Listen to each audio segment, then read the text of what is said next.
جیسے کہ کہہ دیتے ہیں کہ ایک شخص کو گریچوٹی ملی ہے، وہ ریٹائرمنٹ کے بعد یہ ہوا ہے وہ ہوا ہے، اب اگر وہ کسی اور کو دیتا ہے کاروبار کے لیے تو لوگ کھا جاتے ہیں، اپنے گھر میں رکھتا ہے تو ختم ہو جائے گا، رفتہ رفتہ اس کی قیمت بھی کم ہو جائے گی، وہ کھائے گا تو ختم بھی ہو جائے گا، تو کیا کریں، یہ مجبوری ہے، لہذا بینک میں سود کے اوپر رکھ دیا، سود کھا رہے ہیں، ختم نہیں۔ تمہارے پاس ضمانت ہے کہ جب تک تمہارے پاس یہ رقم ختم جو ہے نہیں ہوتی اس سے پہلے پہلے تم مر جاؤ گے یا نہیں ہے؟ کھاؤ اس کو، یا اور کچھ نہیں کر سکتے، بڑا کاروبار نہیں کر سکتے، اپنے مکان کے باہر کی بیٹھک کے اندر کوئی چھوٹی سی دکان لگا کر بیٹھ جاؤ کریانے کی، صبح سے شام تک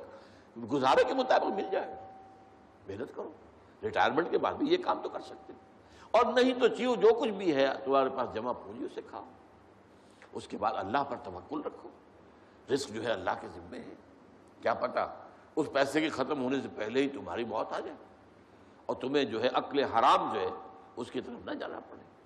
لہذا یہ ساری باتیں جو ہے یہ بہانے ہیں۔ تو اس اعتبار سے سود سے بچنا، براہ راست سود کی کوئی شکل کسی حالت میں جائز نہیں، وہ آپ لاکھ مجبوری کا کیا کرے، بیوہ ہے، بیوہ کے پاس پیسے ہیں، وہ کیا کرے، کہاں لگا دے، کس کو دے دے، وہ سب کھا جائیں گے، یہ کریں گے وہ کریں گے، قطعاً کوئی عذر نہیں حرام کے لیے۔ ہاں آدمی کی جان پر بن گئی ہو، مر رہا ہو یا مر رہی ہو کوئی عورت، اور سوائے کسی حرام شے کے کھانے کے اور کچھ نہ ہو، تو اس حد تک صرف جان بچانے کے لیے حرام کھانے کی اجازت ہے۔ فمن اضطر غیر باغ ولا عاد، دو شرطوں کے ساتھ، اضطرار کی کیفیت ہو، انتہائی جو ہے مجبوری کا عالم ہو، غیر باغ ولا عاد،